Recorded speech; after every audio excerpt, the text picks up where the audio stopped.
ఒక 10 ఏళ్ల కుర్రాడు ఒక కాఫీ షాప్‌కి వెళ్లి ఒక టేబుల్ దగ్గర కూర్చుంటాడు. వెంటనే అక్కడికి ఒక వెయిట్రెస్ వచ్చి ఒక గ్లాస్ వాటర్ టేబుల్ మీద పెట్టి "ఏం కావాలి బాబు" అని అడుగుతుంది. అప్పుడు ఆ అబ్బాయి ఒక ఐస్ క్రీమ్ చూపించి "ఇది ఎంత" అని అడుగుతాడు. ఆ వెయిట్రెస్ ఏమో 50 సెంట్స్ అని చెప్తుంది. వెంటనే ఆ పిల్లాడు జేబులో ఉన్న నాణేలన్నీ తీసి లెక్క పెడుతుంటాడు.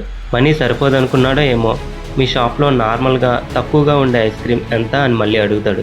ఆల్రెడీ ఆ టేబుల్ కోసం ఇంకొంతమంది వెయిట్ చేస్తూ ఉండడం వల్ల ఆ వెయిట్రెస్ చాలా చిరాకుతో 35 సెంట్స్ అని కోపంగా చెప్తుంది.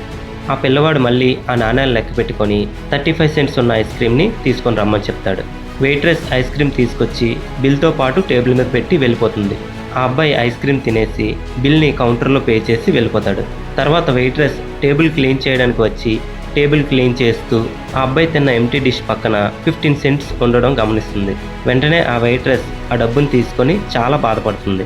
ఎందుకంటే 50 సెంట్స్తో ఐస్ క్రీమ్ తింటే టిప్ ఇవ్వడానికి అమౌంట్ ఉండదని చెప్పి ఆ అబ్బాయి 35 సెంట్స్ నార్మల్ ఐస్ క్రీమ్ తీసుకొని రిమైనింగ్ 15 సెంట్స్ని వెయిట్రెస్కి టిప్గా ఇస్తాడు. ఈ కథలో నీతి ఏంటంటే చూసి చూడగానే ఎవరిని కూడా అంత ఈజీగా జడ్జ్ చేయకండి. ఈ రోజుల్లో హెల్ప్ చేయాలని ఆలోచించే పర్సన్స్ చాలా తక్కువ మంది ఉన్నారు. మనం వాళ్ళని గుర్తించకపోయినా పర్లేదు, కానీ హర్ట్ చేయకుండా ఉంటే చాలు.